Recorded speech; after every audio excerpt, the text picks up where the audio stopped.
శ్రీరామాయ నమః. శ్రీమతే రామానుజాయ నమః. భద్రాచల క్షేత్రంలో మనకి రామచంద్రమూర్తి అనుగ్రహం కోసం తీసుకునేటువంటి దీక్ష శ్రీరామ పునర్వసు దీక్ష అని చెప్పేసి అంటారు దీన్ని.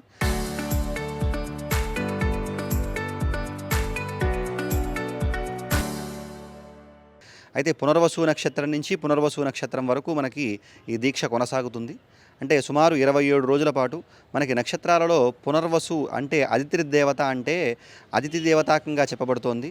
ఇది మళ్ళా ధనాన్ని ఇచ్చేటువంటిది అనేటువంటి అర్థంలో ఉండొచ్చు. అంటే ఏ ధనమయ్యా అంటే రామభక్తి ధనం, అది గొప్పనైనటువంటి ధనం.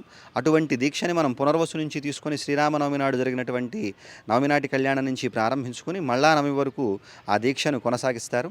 దీనికోసం పసుపు పచ్చ బట్టలని దీక్షాధారణగా చేస్తారు. నిత్యము కూడా రామకోటి రచించడము, అలాగే గోదావరి స్నానము, భద్రాచల రామచంద్రమూర్తి యొక్క దర్శనం మొదలైనటువంటి విశేషాంశాలతో ఈ దీక్ష సాగుతుంది. మధ్యలో చందనగోష్ఠి, ఇలాంటి విశేషమైనటువంటి కార్యక్రమాలన్నింటినీ కూడా చేసుకుంటూ సాగే గొప్పనైనటువంటి దీక్ష ఈ శ్రీరామ పునర్వసు దీక్ష.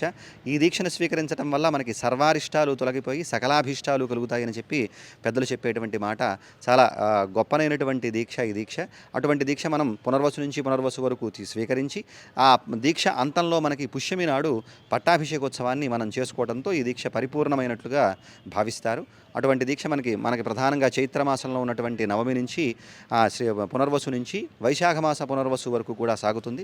అంతేకాకుండా మళ్ళా విశేషించి మనకి కార్తీక మాసంలో వచ్చేటువంటి పునర్వసు నాడు కూడా ఈ దీక్షను స్వీకరిస్తూ ఉంటారు. ప్రధానంగా ఈ 2 సందర్భాలలో ఎక్కువ మంది భక్తులు స్వీకరిస్తూ ఉంటారు. ఇవే కాకుండా వారి అభీష్టానుసారం ఇతరత్రా పునర్వసువులకు కూడా ఆ దీక్షను స్వీకరించడం జరుగుతుంది శ్రీరామ దీక్షితులు అందరూ కూడా.